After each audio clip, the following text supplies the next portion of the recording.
So, good afternoon mga boys. Yan.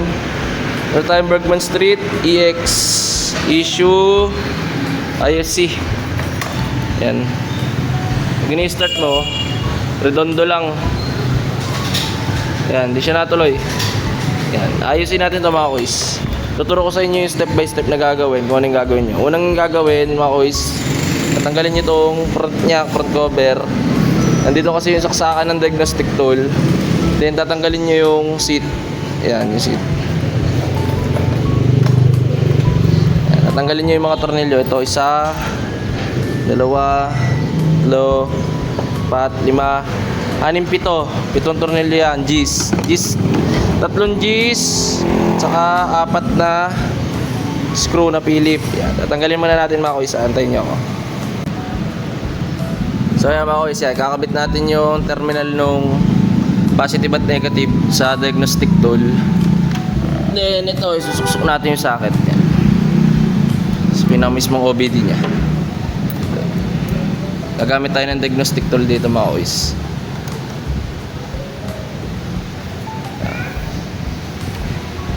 Sunod mo to. Yan.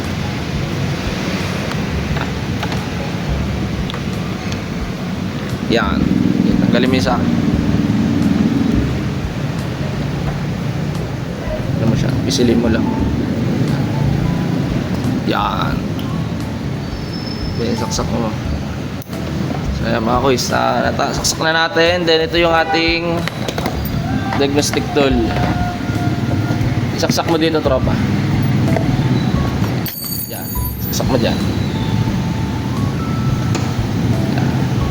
SDS. Yan, Suzuki Diagnostic System 2. Yun yung gamit natin.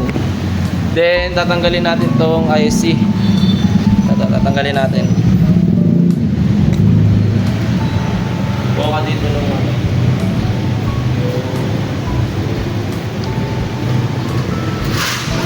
Wait lang mga isa. Kung wala tayong gamit. Kaya mga isa, tatanggalin na natin yung ISC. Ang gagamit kayo dyan nung Philip na impact bit, kung meron kayong impact bit o mixing screwdriver, yan pwede yan mga kuys. Tatanggalin nyo muna yung tornilyo ng bracket ng ISC. Yan, ibutin mo na, dandaan lang. Yan, spring in. Yan. So mga kuys, ang gagawin natin dito, tanggalin natin yung spring. Tapos i-0-0 muna natin. Napansin nyo, yan, i-0-0 natin yan.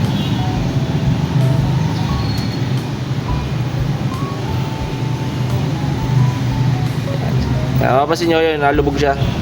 0-0 nyo muna siya. Yan. Pag okay na, bilang kayo ng 6 na turn. Yan. Half, 1 half, ulit. Ayan, natin na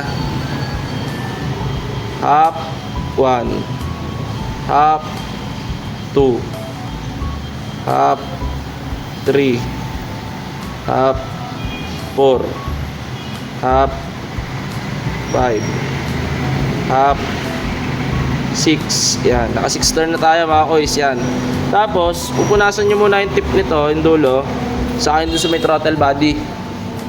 Yan, pupunasan yan. Yan, pupunasan muna natin mga kuys. Antayin niya ako. So yan mga kuys, yan, kinakabit na natin. Tapos, di ba may o-ring yan mga kuys? Yan. Yung o-ring yan, babasahin nyo lang na konting langis para hindi siya maipit. Yan. Yan. Okay, kita mo na.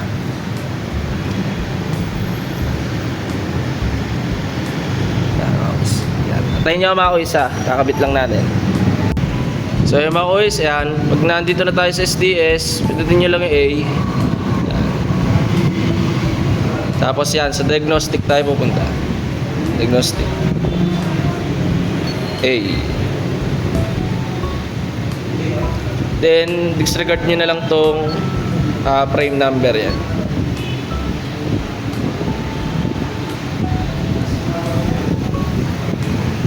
Yan, antayin nyo lang mga kuys.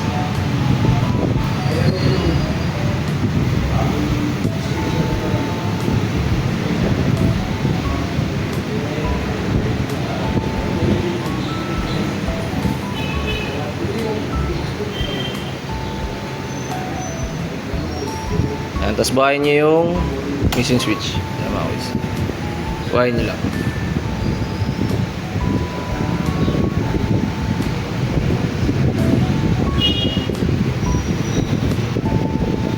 Yan.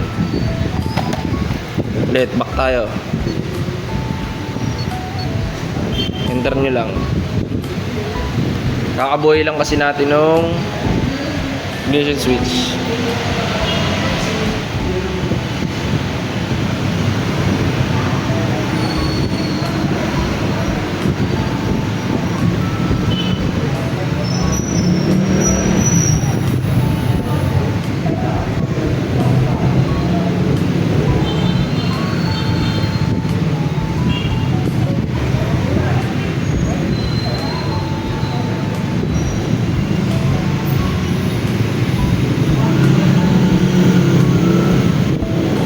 Yan, tapos punta tayo sa engine, select nyo lang yung engine.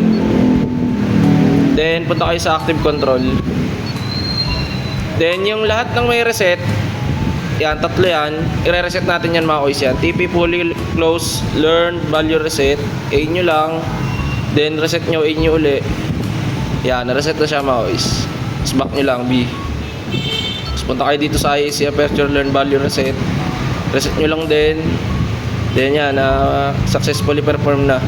Then punta kayo ulit do sa isa, yung last. Yung long term value, long term fuel trim reset yan. Reset nyo lang yan mga boys. Yan. Perform successfully na. Then ang gagawin nyo mga boys, try natin kung mag-o-okay na yung, punta tayo sa IAC muna. IAC RPM control. Select nyo.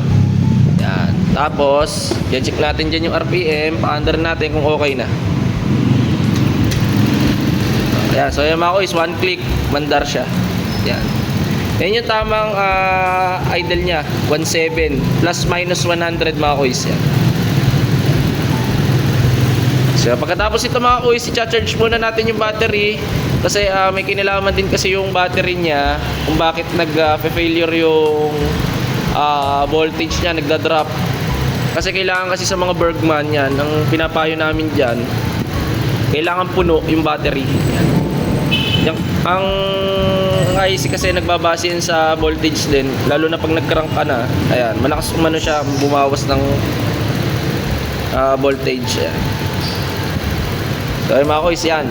Antayin nyo mga boys, i-charge lang natin yung battery. Papatayin ko muna. So yung mga boys, yan, gagawin natin, tatanggalin na natin yung diagnostic tool. Then i-charge muna natin yung battery nya. Yan. Charge natin muna mga boys. Yan. So yung mga boys, ayan, nag full charge na yung ating battery dun sa ating Bergman na charge. Ayan, full charge na sa mga boys. Yan. Yan. Tapos antayin nyo ako mga boys, ikakabit ko lang yung mga pairings, yung cover sa unahan, saka yung underseat nya mga boys. Yan. Antayin nyo mga boys ha. So yung mga boys, tapos na natin yung ginagawa natin sa Bergman Street EX ISC problem. Yan, testingin naman natin mga boys. Tingnan natin kung mag-o-okay na siya. Yan, okay na siya mga boys. One start lang, one push lang yung ginawa natin. 14.8 odo. Yan.